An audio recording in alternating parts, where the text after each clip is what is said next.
Abdullah Tezan sifts through a box of shattered mirror shards.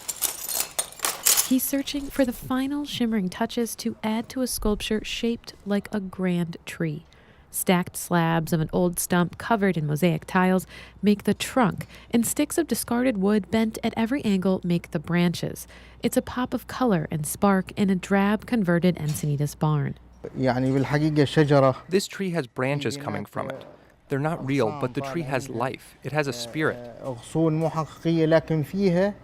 Tezan talks of the sculpture's life and spirit, but before he started work on the piece, friends say he was lacking a bit of both. He had just arrived from a refugee camp after fleeing war-ravaged Syria with his wife and kids.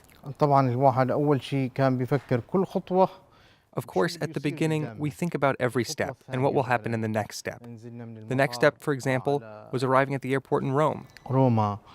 Then we leave Rome to go to Los Angeles. Then we left Los Angeles to go to our home in San Diego. Every step of the way, you think of the next step. I was told they were very stressed and very anxious from the move. That's Joshua Sherman with the nonprofit Leechtag Foundation, which initiated the project behind the tree.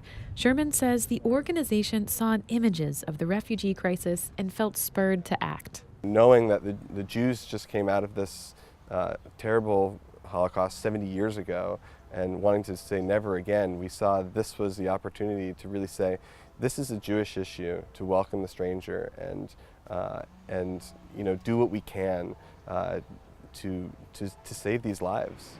Hundreds of thousands have been killed in the Syrian war and millions displaced. 10,000 refugees resettled this past year in the U.S. San Diego resettled 788, more than any other city, mostly in City Heights and El Cajon.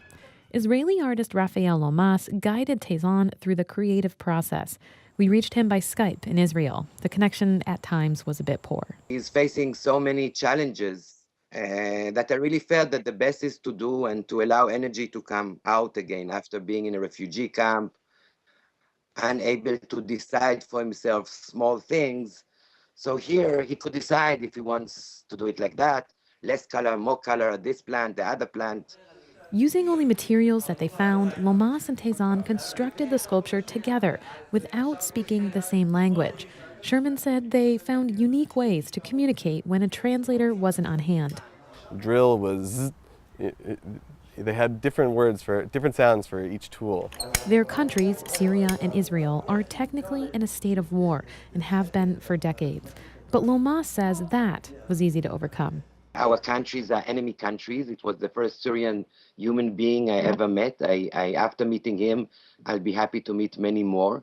In the end, they created an outstretched tree with solid roots, giving a dried eucalyptus another chance.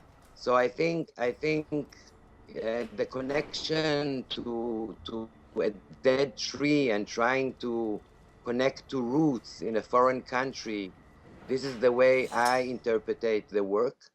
Trying to relate to, trying to put roots in a foreign country with no language, trying to believe some color could come out of it, some vitality. Tezan says the experience has helped, but not all of his troubles are gone. They're still learning the language, finding a job, caring for his 4 children, 2 of whom are disabled. He's also overcoming some negativity associated with refugees.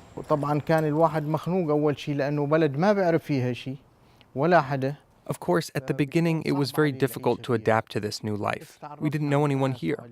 It can be hard to live here. Once we started to meet the people and get used to the new atmosphere, we started to feel comfortable and started to love living here. And everyone you meet, you love. It feels like you have a new goal in life, thanks to God. Leechtag hopes to repeat the project with more Syrian refugees and possibly bring Tezan in as a paid consultant. Thank you. Tarryn, Mento, KPBS News.